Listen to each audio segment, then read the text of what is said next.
Robert Papa. Zoti Papa, përshëndes. Përshëndetje.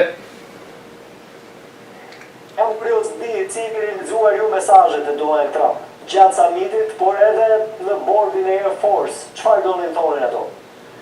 Trump tregoi që është, siç tha herën e fundit, I am the boss. Dhe të gjithë ata që ishin aty në atë foto, duke ditur që s'kishin asnjë drejt morale, mbasi nuk e mbështetën Amerikën në Iran, treguan që janë lider shumë dobët. Trump foli siç deshte ai, madje kur tha që në qoftë se s'më jepni Groenlandën, nuk kam punë me NATO. Tha që erdha këtu vetëm se është Erdogan, çka tregon që Amerika nuk do të shkojë më të përfaqësohet në këto takime me presidentin, dhe u tregua i pamëshirshëm me Spanjën, sepse Spanja nuk ka 2% GDP. Si imagjino se do të jetë ndaj Ramës që ka vetëm 1.5. Megjithatë, ishte pozitiv me Ukrainën dhe krijoi idenë që po shpenzojnë miliarda dollar për armatime dhe NATO mbetet ende e fuqishme. Por tha se do të heq 80.000 trupat në Europë, ju duhet mbroni veten. Pra ky është qëndrimi Trump ndaj NATO-s, të cilin ai që në mandatën e parë ka quajtur një traktat të kaluar mode, dhe europianët e dinë që nuk kanë më drek falas nga amerikanët, do të shpenzojnë vetë. Erdogan, edhe pse një autokrat dhe është sulmuar nga ish drejtoria e inteligjencës Gabar, që nuk është aleat ynë, tregoi edhe një herë që ka fuqi pushtet ndaj Donald Trump.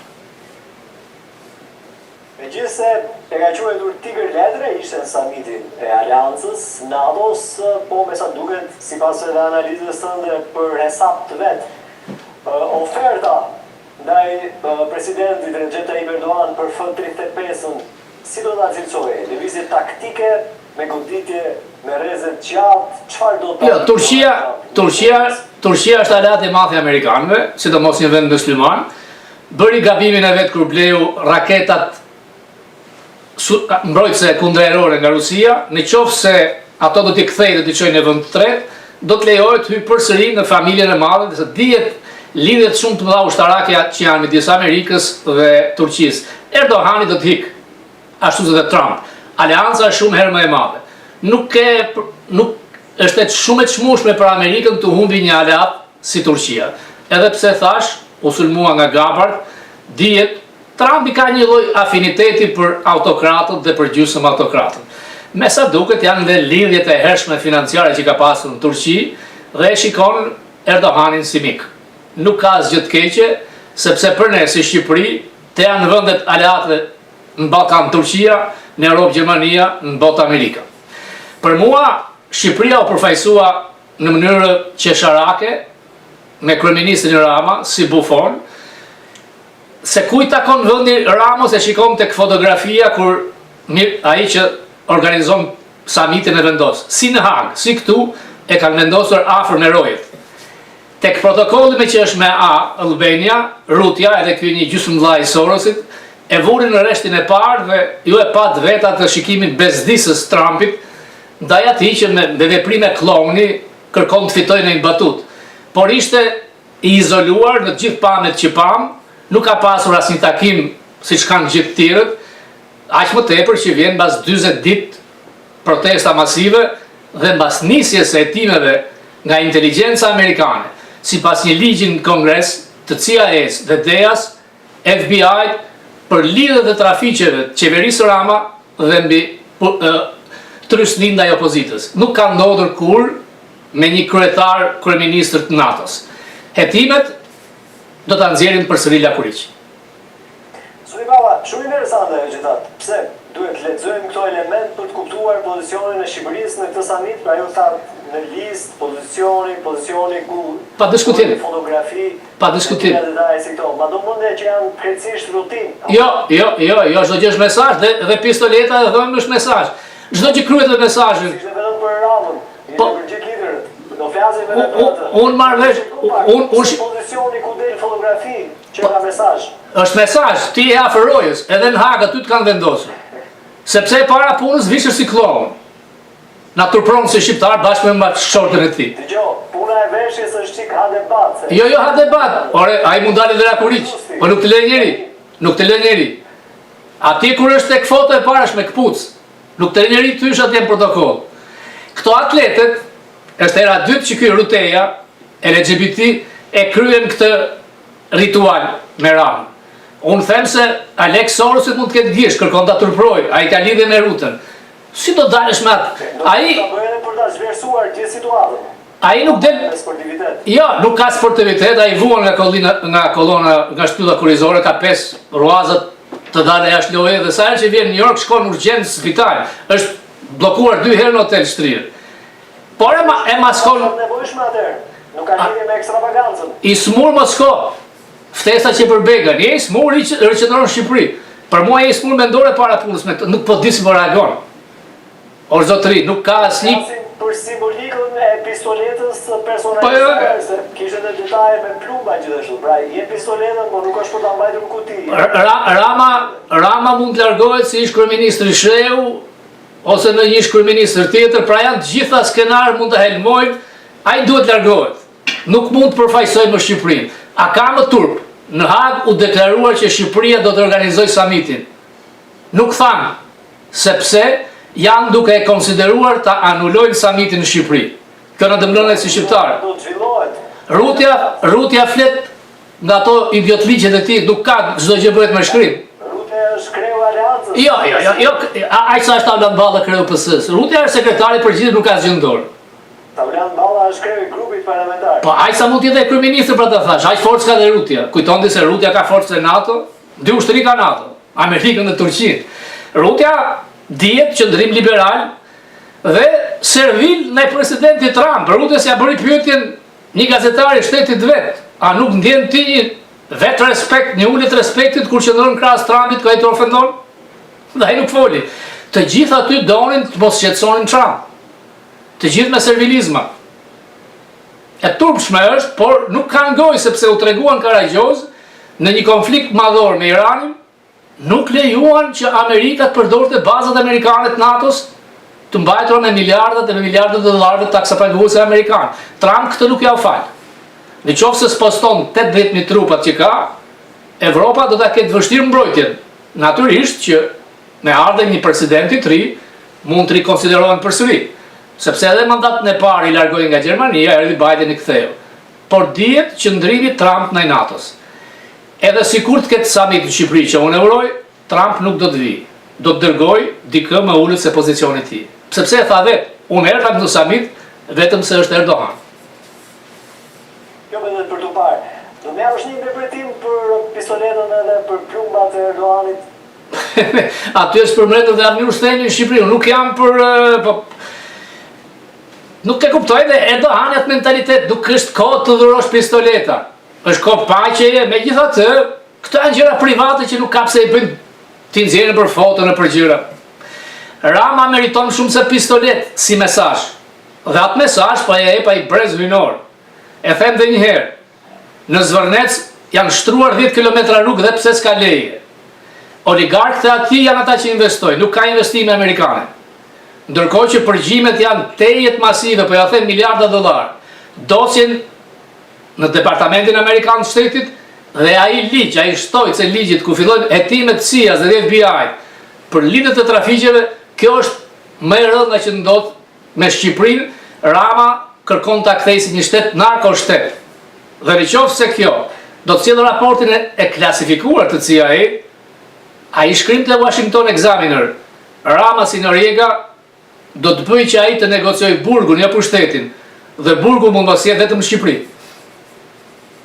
Zoti Baba, në Air Force foli për sulmet. 10-20-1 i drejtoi Iranit. Çfarë po ndodh? I vetmi frem që ka janë zgjedhjet e mes mandatit. Mbas mes mandatit nuk do të pyes fare. Ai ka kuptuar që iranianët po përfitojnë nga kjo, të fitojnë sa të jetë maksimalja deri në 4 nëntor. Natyrisht që dje ka filluar të godasi Bill Clintonin në Kosovë. Urat, centralet elektrik, ato që bëjnë shkripëzimin, pra do të godas infrastrukturën, sepse nuk mban më. Natyrisht që Irani është një qeveri represive ndaj vendit vet. Trump tha që do ta shkatërrojë si civilizim, kaloi me kërcënime shumë të mëdha, ka pasur probleme, si thonë senatorët, mungesën, municionën, raketa, por fuqia amerikane është shumë e madhe.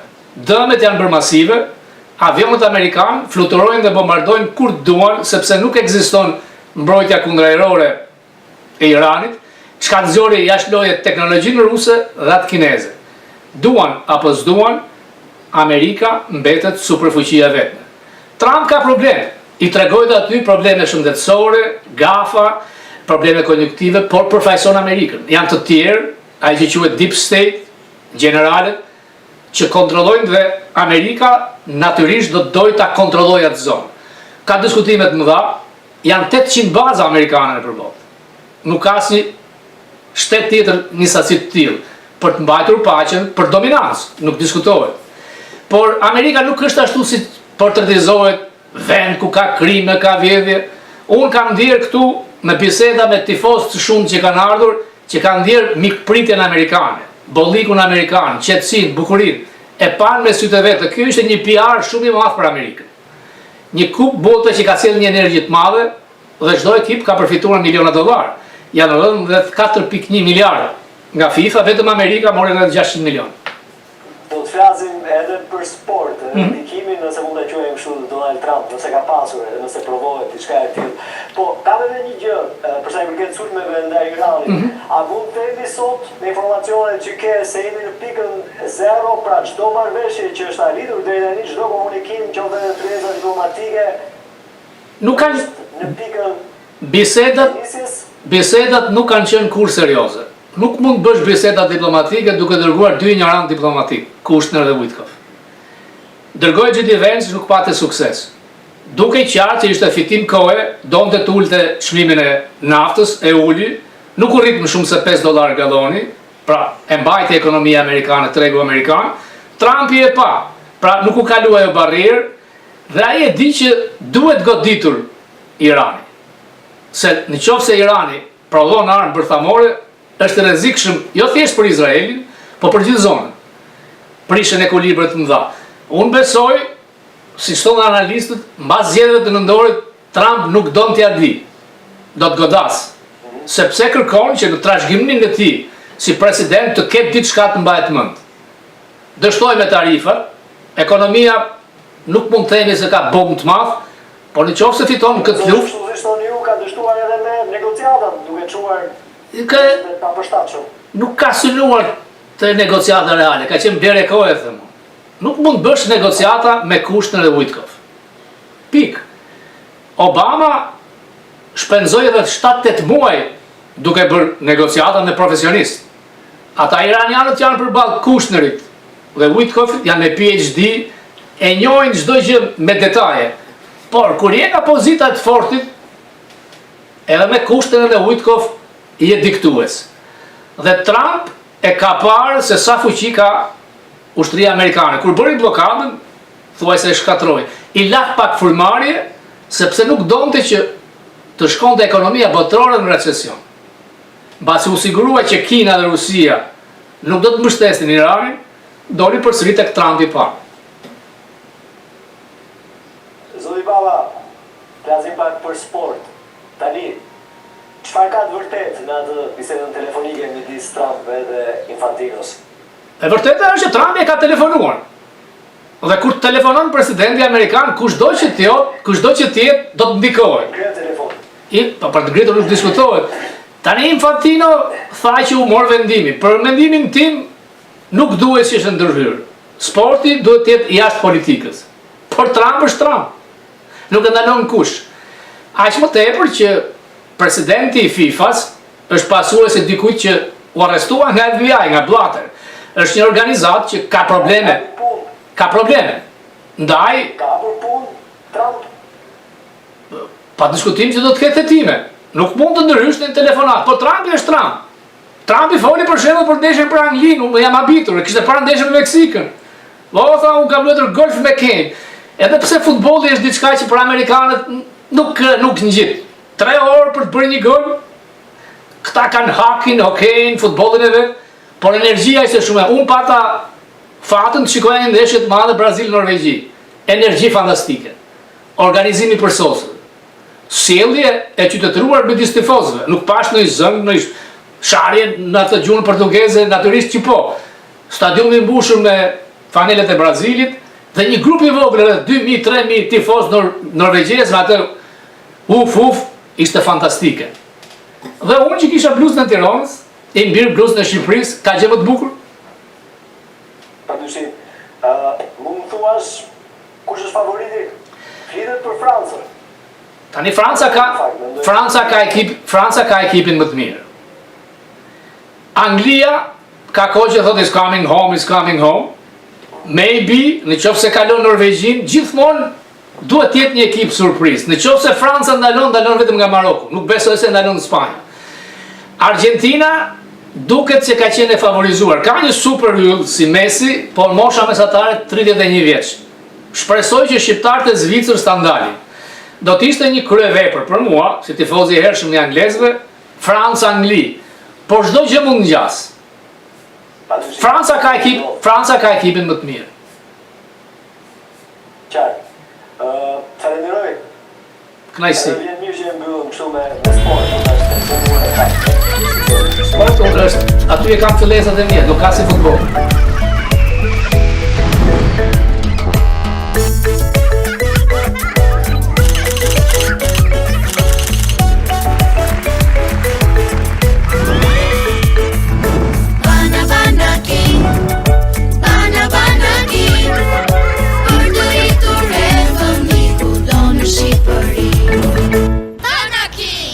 Kudo në Shqipëri.